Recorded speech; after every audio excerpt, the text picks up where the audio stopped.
మీరు ఎవరిని ఆరాధిస్తారో మీరు వాళ్ళలా తయారవుతారు.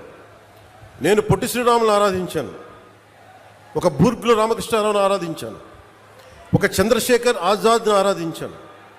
నేను క్రిమినల్స్ని ఆరాధించలా, దోపిడీ చేసేవాళ్ళని, దగా చేసేవాళ్ళని నేను ఆరాధించలా, హక్కుల కోసం పోరాడేవాళ్ళని ఆరాధించాను.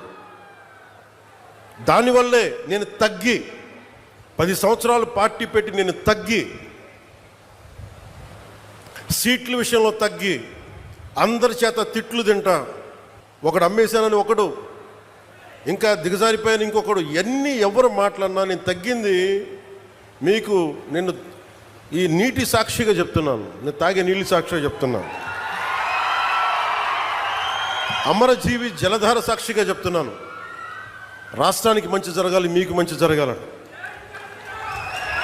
నాకు స్వార్థమే లేదు. నాకు జీవితకాలం వాటర్ బాటిల్స్ కొనుక్కొని పెట్టుకోవచ్చు.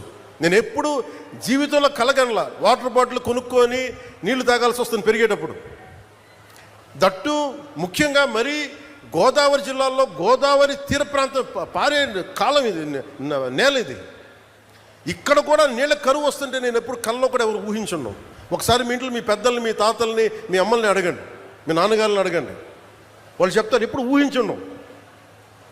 2018లో నేను భీమవరం వెళ్ళి 2000 వరుసగా తిరుగుతున్నప్పుడు, భీమవరంకి వెళ్తే మన నాయకర్ గారే ఉన్నారు, వెళ్ళి ఆయన ఎక్కడో కూర్చోబెడితే నీళ్ళు ఇస్తే పసుపు పచ్చకున్నాయి బాత్రూంలో, అవి వడకట్టుకొని తాగాలంట. నా తల తిరిగిపోయింది. నాకు ఏమైపోయినాయి అంటే భూగర్భ జలాలు కలుషితం అయిపోయినాయి. ఒకవైపు నిండు నది గోదావరమ్మ పారడం ఏంటి, ఆర్థర్ కాటన్ కట్టిన బ్రిడ్జిలు ఉండి అన్నీ ఉండి ఈ ఆక్వా పొల్యూషన్కి మొత్తం భూగర్భ జలాలు కలుషితం అయిపోయినాయి అంటే నవ్వాలా ఏడవాలా నాకు అర్థం కాల. అదే మీరు చూడండి, ఈ రోజున దాదాపు 7,900 తోటి మనం ప్రారంభిస్తున్నది. నిజంగా మనకి నీళ్లు కలుషితం కాకుండా ఉండుంటే ఎన్నిటికి ఉపయోగించేవాళ్ళో మీకు తెలియదు.